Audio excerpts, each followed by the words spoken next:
What if I told you that one of the most defining moments of Muhammad Ali's life did not happen in a boxing ring, but in a tense room filled with microphones, flashing cameras, and quiet hostility? A moment where one sentence, spoken by a grieving woman, cut deeper than any punch he had ever taken. She stood up, trembling with rage and sorrow, and called him a coward in front of hundreds of journalists. The room froze.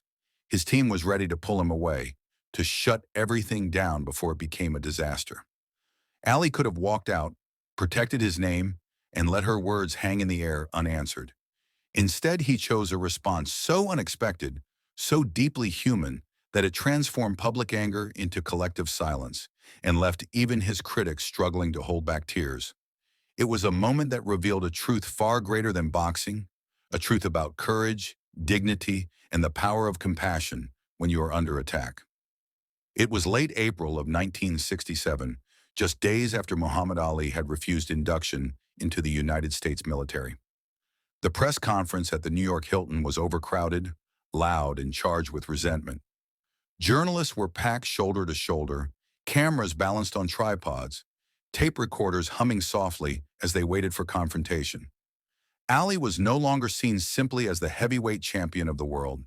To many Americans, he had become a symbol of betrayal, a man accused of abandoning his country during a time of war.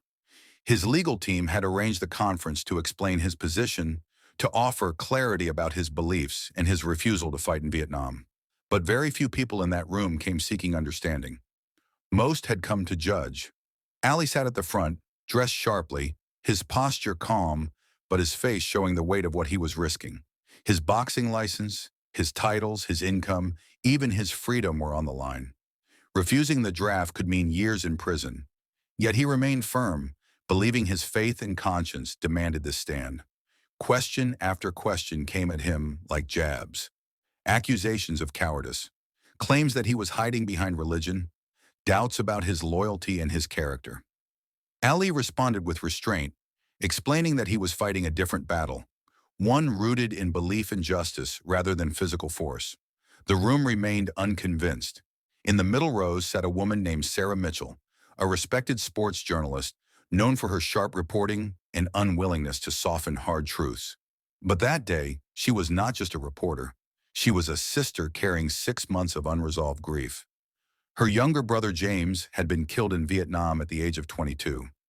Drafted shortly after finishing college, he had gone to war frightened and uncertain, yet determined to do what he believed was right. He wrote letters home filled with fear, confusion, and hope that his sacrifice meant something. The final letter arrived after the telegram announcing his death, a cruel reminder of a life cut short.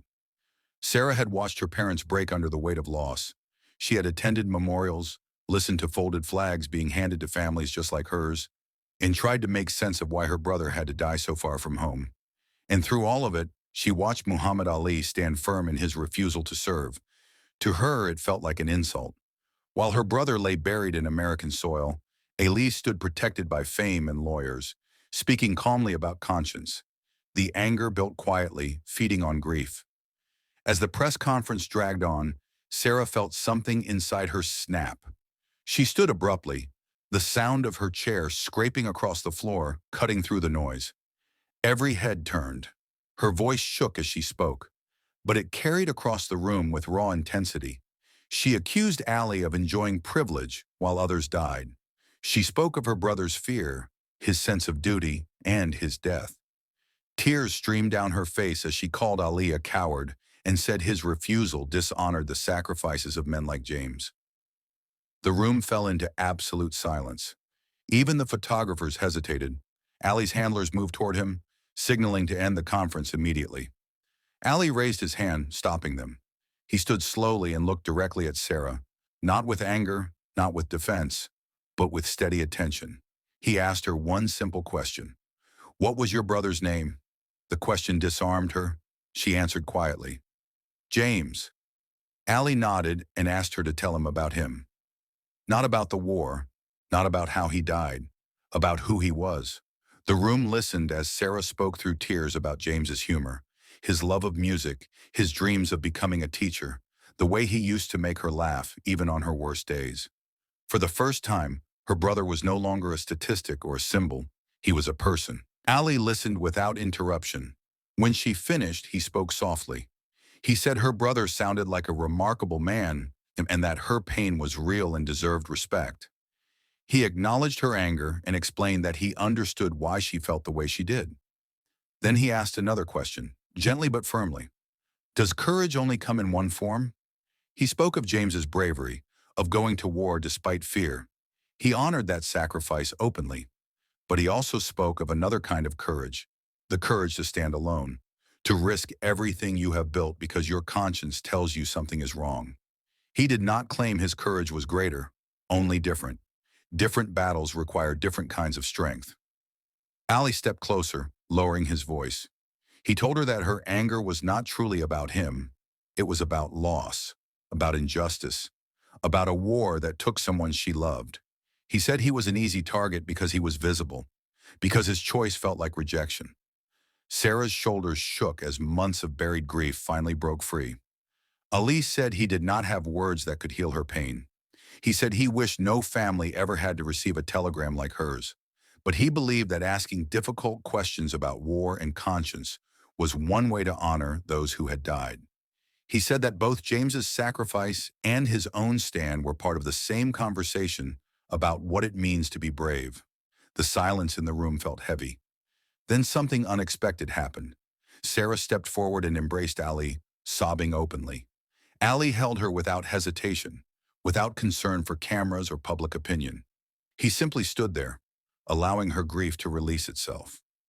The moment was unplanned, unguarded, and deeply human. Photographs of that embrace appeared across newspapers the next day. The reporter who had called Ali a coward publicly acknowledged she had been wrong.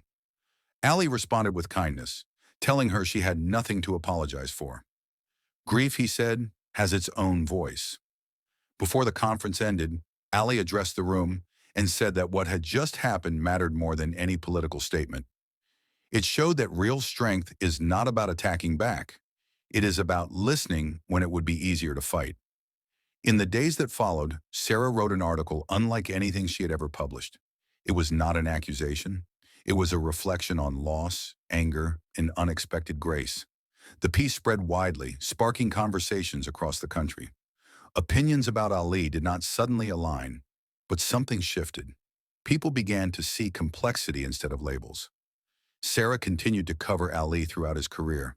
She reported on his return to boxing, his victories, his struggles, and his decline. When Ali passed away years later, she shared that story again, saying he had taught her that courage is not always loud or aggressive. Sometimes it is quiet. Sometimes it is choosing compassion when you are being judged. That day in 1967 did not end a war or erase grief, but it revealed something rare. A man under intense attack choosing understanding over retaliation. A champion showing that the greatest victories are not always won with fists, but with empathy, patience, and the courage to see the pain behind the anger. A reporter mocked Muhammad Ali at press conference. His gentle reply left everyone speechless.